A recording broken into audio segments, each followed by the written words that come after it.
Mehmeti is magic, but what should be happening with his contract, which of course is ticking and up in the summer. We've got Liam back here to run the rule, of course, over that brilliant victory over Swansea. Players coming back, and where does the Opta supercomputer predict that Bristol City will finish this season? All that to come, plus we're carrying on with the A to Z of City, and we're up to letter G this week. We've got Liam Fowler back with us. Thank you very much, Liam, for joining us.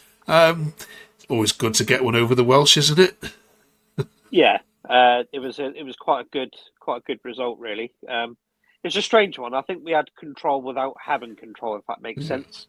We didn't see a lot of the ball. We let them have it, but we sort of controlled where they had it, and they didn't really. They had a couple of flash shots, but nothing really that troubled the back line or VTech. Yeah. So yeah, I think it was a comfortable win. Thanks for all your comments last week on last week's video as well. Struber's not gone anywhere, thank goodness, which is sort of exactly, well, for now anyway. We've still got Southampton a little bit to worry about, but thanks for your comments on that. And if you haven't yet subscribed, please do so, as we get 20 minutes of Bristol City chat out every single week. Right, what was your favourite of the 3 goals? They're all different. It was nice to see us score one from set piece. Yeah. And Reese's goal was a good delivery from Mehmeti, but I think probably the third goal for me, just the little pirouette from Mehmeti and the slide pass through to Hirakawa. He almost had too much time. He ran through from the halfway line, and sometimes when you get to that situation, you have 2 or 3 decisions, he stuck it in the bottom corner very well. Yeah.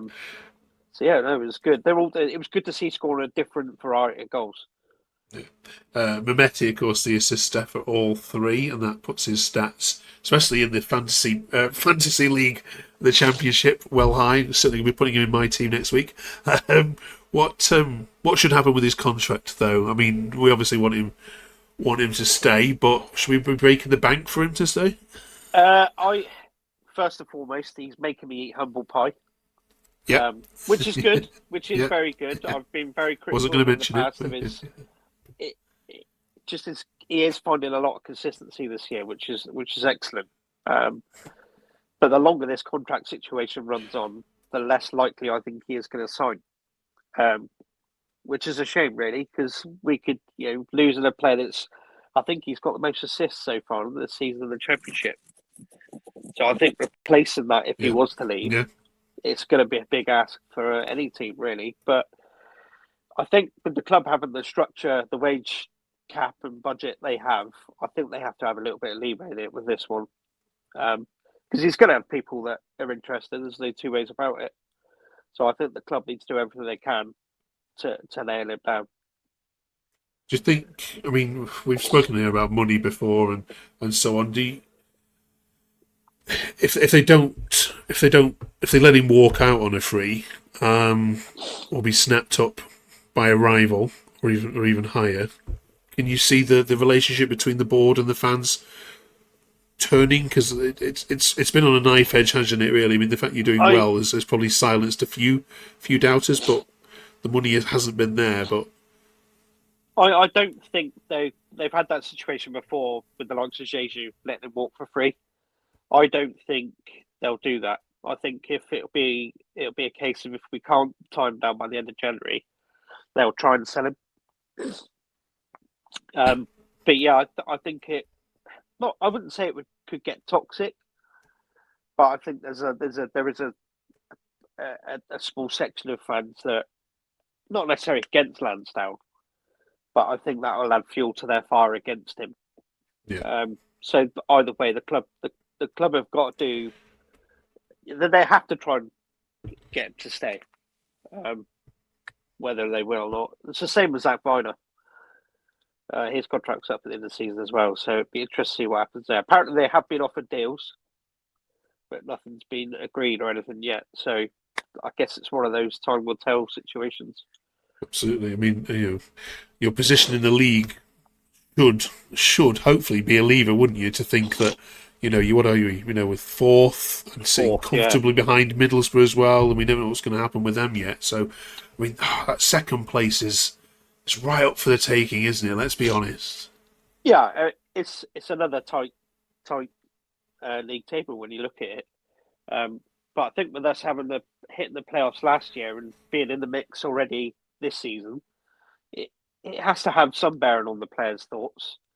But at the same time, I understand they want to maximise their careers. Yeah, Mehmeti's obviously 20, 24, 25. So he's still got a good 10 years playing at a good level. Maybe I'm hoping he doesn't see it as too early to make that jump. Which is weird for me to say because people have been moaning to me, you say he's rubbish. It's not that I said he was rubbish, it was his inconsistencies that were frustrating. And like I said, he is making me eat humble pie. So I think having that in our team at the moment, he is the one that is creating things for us. Yeah. If he comes to the team, it'd be interesting to see where that next player to create would be. So I don't want to play devil's advocate with this one, but like I said, we have to do what we can to keep him. Knight and Pring obviously back in training. Knight making it onto the field. Is this where we start to see now those injuries, that long injury list that we've been harping on about for the last 4 weeks, just now start to turn the corner?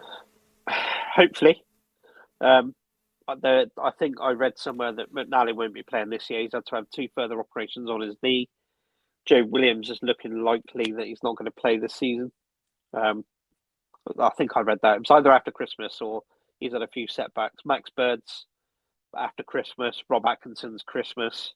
So there's still a few long-term injuries in there. But the fact that Knight's now back, came on for half an hour yesterday, it didn't look like he'd missed a minute. So that'll ease the pressure on the selection on the players.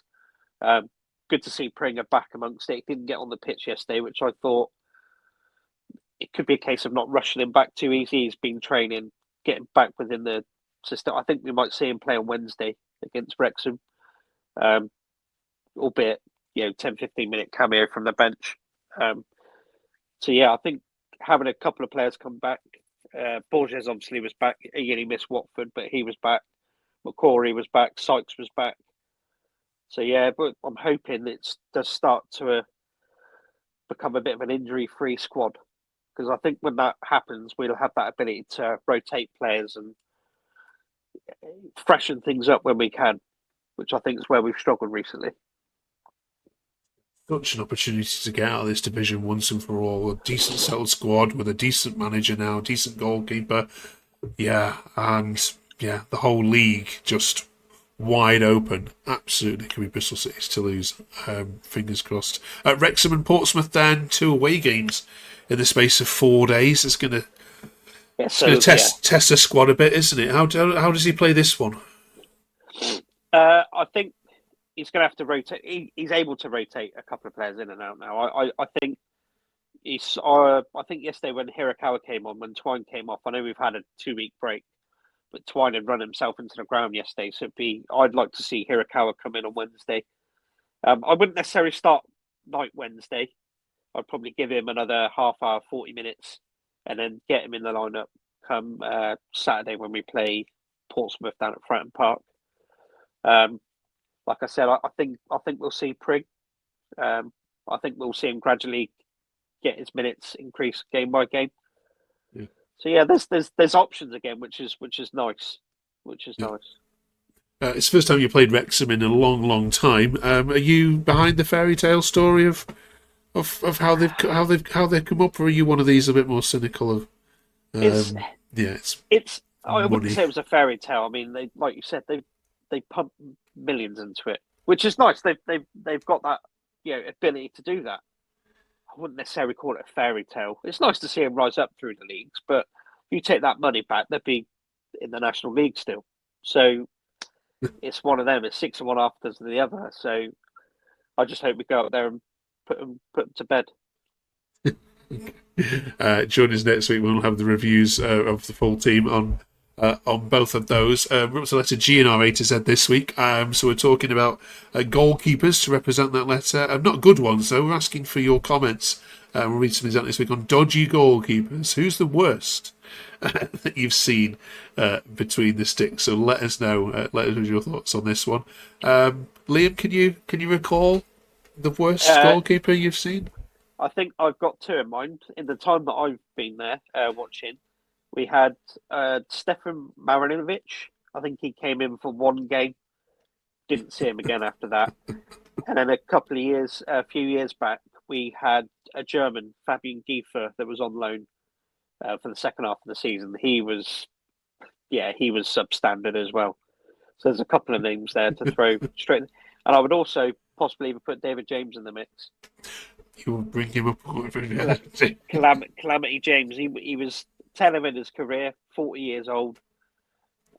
I think it was a waste of money signing him personally. Lost his place to Dean Gherkin halfway through. So, yeah, I think that was a strange one. So any one of those three could fit straight in there. Yeah, David James in the worst goalkeeper recommendations, yeah, I'd have thought. Right. Let us know if he's missed any in the comments. And, of course, we're up to the letter G then. This week for City. For you to choose from here, or an obvious one? As soon as I thought that, the player I'd put in there, I enjoyed watching him growing up, was Greg Goodridge. He was a right winger, signed him from Torquay, played over 100, I think it was 120 games for us. Old fashioned winger, get the ball, tap your full back, put crosses in, would score the odd goal here and there. Yeah, I used to love watching him. Quick, he was direct, quick.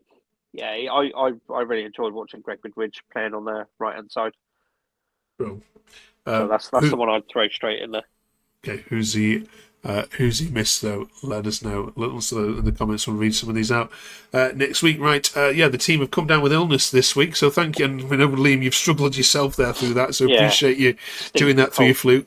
I hope you get rid of the man flu, as we're all a bit sniffly this week. Enjoy your trips, of course, to Wrexham and to Pompey at the weekend. Stay warm and wrapped up. Yeah. And we'll catch you back here next week. Thank you very much for joining us on Where Robins Walk. Appreciate it.